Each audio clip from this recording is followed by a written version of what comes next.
안녕하십니까, MC 자세입니다. 오늘도 새벽에 나갑니다. 김포에서 양만장은 진짜 항상 추가로 100km를 더해지는 느낌입니다. 그래도 그쪽 코스여서 멀어도 가야지요. 오늘은 회원님들과 와인딩을 좀 하러 가려고 합니다. 강남에서 출발하니 오랜만에 예전 고교 시절 살던 친구들과 놀았던 곳을 지나가네요. 하하하, 추억 돋습니다. 여기가 예전에는 롯데가 아니라 그랜드 백화점이었죠. 네. 뭐 필터 이런 거 안 써도 새벽에는 감성 돋게 화면이 찍힙니다. 여기서 좀만 가면은 당국고등학교가 있고, 바이크와 추억은 곱빌이라 그러죠. 그때 당국고 앞에서 VF 타고 깔짝대다가 사고 난 기억이 있네요. 저는 당국고등학교는 아니고 휘문고라는 곳을 졸업해서 이쪽에 친구들과 많이 놀았던 추억의 장소입니다. 지금은 많이 변했네요. 사실 이곳에 오면은 바이크와 관련해서 아픈 기억이 하나 있긴 합니다. 고등학교 시절 같은 반 친구가 바이크를 타다가 하늘나라로 간 아픈 기억이죠. 이런 이야기는 참 어두운 이야기지만 하고 넘어가고 싶은 거는, 우리는 절대 안전한 스포츠를 즐기는 것이 아닙니다. 친구도 막 폭주족처럼 타던 친구가 아니라 그냥 크루저 125를 타고 가다가 사고가 났습니다. 그만큼 우리는 항상 위험과 마주해야 합니다. 그러기에 바이크를 탈 때 항상 긴장과 함께 여러 가지를 생각하고 타는 것이 맞다고 저는 생각이 듭니다. 저는 주위에 바이크를 타고 먼저 사라진 사람들이 몇 명 있습니다.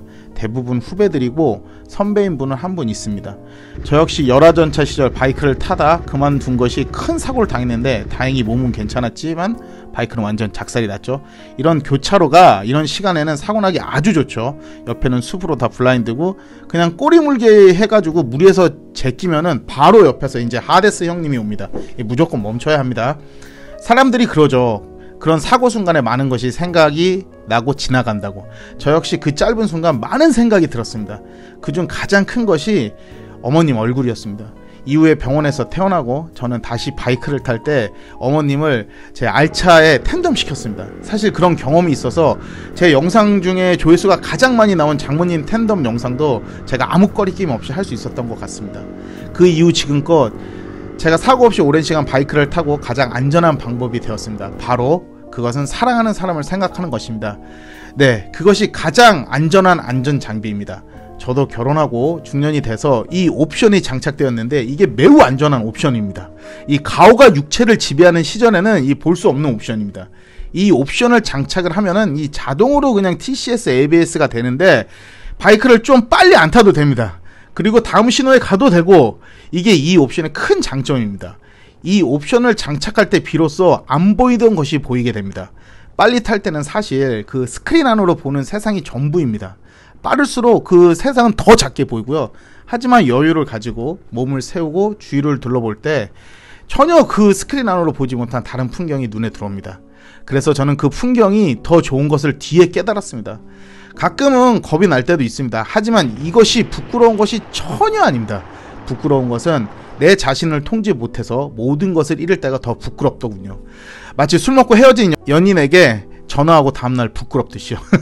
사족이 길었습니다. 모든 분이 안전하고 즐겁게 타길 바라면서 처음에 조금 심각하고 어두운 이야기를 했습니다. 그래도 바이크를 탈 거냐고 물으신다면, 네, 그만큼 즐거움도 또 얻는 것도 있기 때문입니다. 아침 일찍 양만장 6시 30분 모이면은 진짜 일찍 나가야 됩니다. 근데 또 일찍 나오면은 이런 좋은 풍경을 볼 수 있습니다. 마치 영화 구름 속의 산책 같네요. 원래 듀크는 도심 아니면 제가 잘 안 타고 나오는데 5일을 가고 첫 운행이라서 한번 즐겁게 타고 싶고, 그래서 끌고 나왔습니다. 이따 좀 빡세질 것 같긴 해요. 근데 재밌으면 되죠. 아침을 뚫고 양만장을 향합니다. 굿모닝답게 아침 일찍 달리면은 스트레스도 없고 참 재밌습니다. 양평의 이런 매혹적인 물안개를 보면 빨려 들어갈 듯이 달려갑니다. 아름다운 풍경이죠. 이렇게 달리면은 마음도 좀 정리되는 느낌입니다. 이제 목적지인 양만장을 향해서 달려가고요. 오늘의 코스는 느락제, 느가락제라고 하잖아요. 그곳의 일행들과 향하기로 합니다. 양만장에 도착했고요. 제가 마지막으로 왔습니다. 아침 일찍이라서 많은 라이더가 있진 않지만 모두 만나서 반갑게 인사하고 이제 느가락제로 향합니다.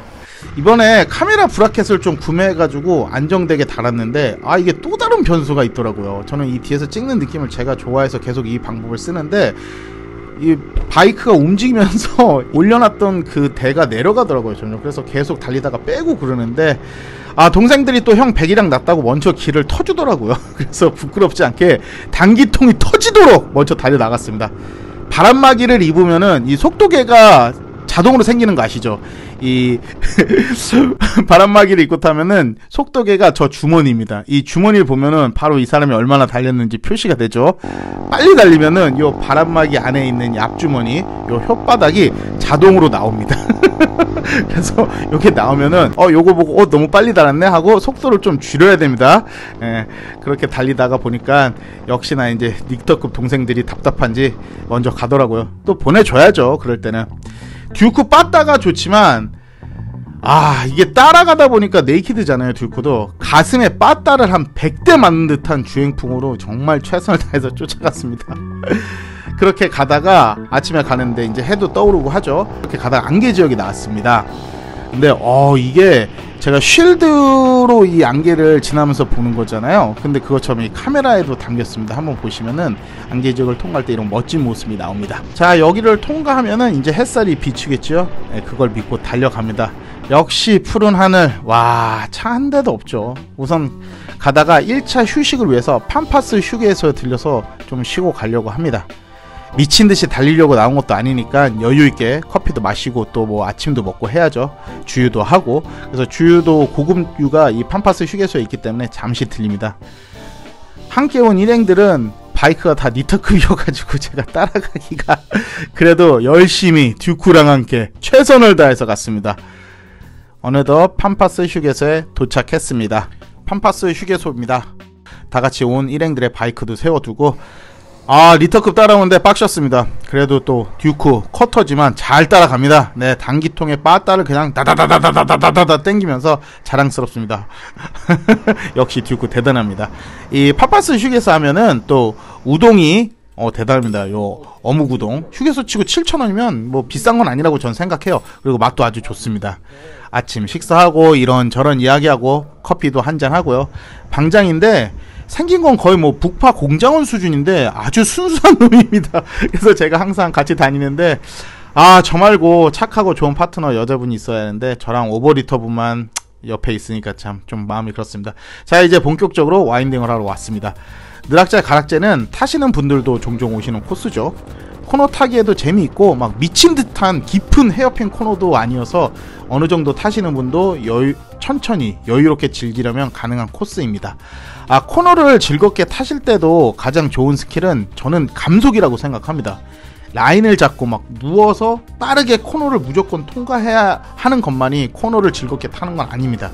내가 이 길을 즐기기 위해서 타는 것이라고 생각하고 감속을 하면서 자연스럽게 자신의 진행 방향을 잘 따라서 가는 것이 꽤 재미있습니다. 그리고 코너를 탈 때 그룹으로 오셨잖아요. 그때 절대 하시면 안 되는 게 있습니다. 선행자를 무조건 쫓아가서는 안 됩니다. 이거 매우 위험합니다. 자신의 코너를 반드시 타셔야 합니다. 왜 바이크를 타면은 자기의 코너를 자기의 길을 타라는 게 그 이유입니다. 앞차만 따라가다가 내 페이스를 완전히 잃어버리고 무리하게 진입하거나 이 블라인드에서 잘못하면 그냥 앞에 어떤 상황이 펼쳐지는지 모르고 뭐 마치 추월을 하거나 또 속도를 높였으면 그냥 슬림이나 대형 사고로 연결되기 때문입니다. 까는 거랑 가는 거는 바이크는 순서 없습니다. 천천히 타도 누가 뭐라고 하지 않습니다. 최근에는 바이크에 대한 저변 확대로 이 직발에서 막 미친듯이 달려가지고 사고 나오는 경우보다는 조금 실력이 붙잖아요. 그래서 코너에서 무리해서 나는 사고의 유형이 더 많더라고요.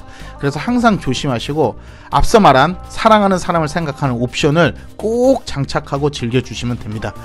또한 요즘은 뭐 아카데미도 많고 유튜브들이 잘 돼 있잖아요. 그래서 그곳에서 코너를 이수했고 아니면 영상으로 정말 많이 익혔다고 무조건 이 코너를 완벽하게 탈 수 있는 것은 아닙니다.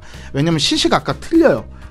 순간적으로 나타나는 환경이 매우 틀리기 때문입니다. 그래서 처음 가는 코너나 와인딩은 항상 조심히 타시길 저는 추천드립니다. 아카데미 교육이 실전 코너에서 무조건 다 빠르게 적용되는 상황이 펼쳐지는 건 아니기 때문입니다. 아웃에서 인으로 탈출할 때 우리가 이론상으로는 알고 있지만 코너의 길이와 폭 그리고 이 속도가 이론상으로 알고 있는 것과는 코너에서 못 해낼 때 많이 있습니다. 그렇기 때문에 우선 천천히 즐겨야 합니다. 마일리지가 많이 쌓이면은 자동으로 몸이 바이크와 점점 맞아지고 그럼 점점 더 색다른 즐거움으로 탈 수 있기 때문입니다. 그럴 때 아카데미에서 배운 그런 기본기들이 엄청나게 많이 도움이 되거든요. 별거 아니라고 생각하고 배운 대로 아웃에서 인으로 가려다가 이 코너가 생각과 다르게 현실에선 아웃에서 아웃으로 빠져버릴 때가 많아요. 아마 이거 경험하신 분도 있을 거예요. 와인딩은 처음에는 감속을 잘해서 통과하는 것을 기본으로 즐겁게 즐기시고 점점 자신이 생기면은 감속 타이밍과 속도를 조절하면서 하나하나의 성취를 이뤄가는 방법으로 즐기는 것을 저는 매우 추천드려요. 내 삶의 바이크는 내가 타는 거지 뭐 누군가에게 보여주려고 탈 때 정말 위험한 상황들이 종종 생기더라고요. 어느덧 이제 타고 정상을 향해서 올라갑니다. 하늘도 푸르고 날씨도 좋고 앞에 883R 스포스터 타는 동생과 이런저런 이야기하면서 여유있게 정상 터널을 지납니다. 그리고 와이딩은 초보 때는 어필보다 다운이 더 위험한 거 알고 계시죠? 다운은 그냥 마음을 비우세요. 천천히 통과의 목적으로 타시는 것이 좋습니다. 내가 이 바이크의 50%만 이용해서 탄다고 생각하고 타시는 것이 아주 좋습니다. 그렇게 즐겁게 와인딩을 하고 저는 먼저 장소를 좀 떠납니다. 일요일이라 일찍 또 복귀해야 되고 주말에 계속 나가서 바이크 타면은 이 내무부 장관님께도 미안합니다. 뭐 저번 주 동영상도 계속 어디 나가고 어디 가고 그런 분들 있잖아요. 새벽마다 남편이 어딜 가요. 오늘은 또 어디가 또 뭐야. 뭐든지 풀어줄 때 알아서 잘해야 합니다.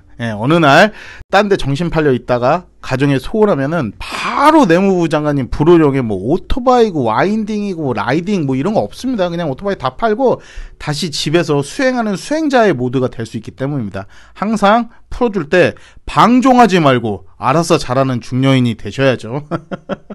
그래서 복귀길에 저와 같은 중년의 유부 라이더 또 요즘 최근에 같이 많이 어울리는데 저스트 라이더님을 만나러 갑니다. 아침 일찍 이 양반도 유명산을 한번 타고 내려와서 중간에 하남에서 만나서 노들길 타고 같이 들어가자고 했거든요. 그래서 저라님을 만나서 노들길 스트릿을 한번 타려고 가는데 제가 이게 리터급 생각하고 내비를 찍었는데 만나는 시간이 내비보다 보통 많이 줄어들잖아요. 타시는 분들 아시죠? 제가 무슨 말 하는지. 근데 이게 쿼터라 그렇게 확확 줄지 않더라고요. 리터는 빡빡 줄어들거든요. 그래서 시간에 쫓겨서 이 타임 트라이얼을 좀 했습니다. 혓바닥이 막 나와요 지금. 그래도 안전하게 목적지에 도착했습니다. 저랑 최근에 친하게 지내고 있는 절안님입니다. 만나서 도심 라이딩을 함께 즐겼죠. 나이대가 비슷해서 그런지 타는 스타일도 비슷하고 뭐 이런저런 유부남 이야기하고 절아님은 오전에 일찍 탄 게 들어가서 오후에는 이제 아이를 봐야 한다 그래가지고 오전에는 이제 와이프분이 보고 오후에는 자기가 본다고. 근데 재밌는 게 그래서 제가 물어봤어요. 그럼 오후에 와이프분은 어디 가세요? 그러니까 또 그건 아니랍니다. 그냥 교대로 봐야 된다는 거예요. 마치 근무하는 것 같죠 그게. 그래서 즐겁게 이야기하면서 복귀했습니다. 자, 오늘도 즐겁게 바이크를 탔습니다. 영상을 제작하는 오늘도 편집을 하면서 가족을 또 생각하는 시간이 되었네요. 어느덧 추석이 다가옵니다. 다가오는 한가위 혹시나 조금 가족에게 소홀했다면은 우리가 RPM을 만끽하며 스로틀을 당기듯 가족의 품으로 당겨서 빨려 들어가 보는 건 어떨까요? 이상 오늘도 MC 자세였습니다. 시청해주셔서 감사합니다.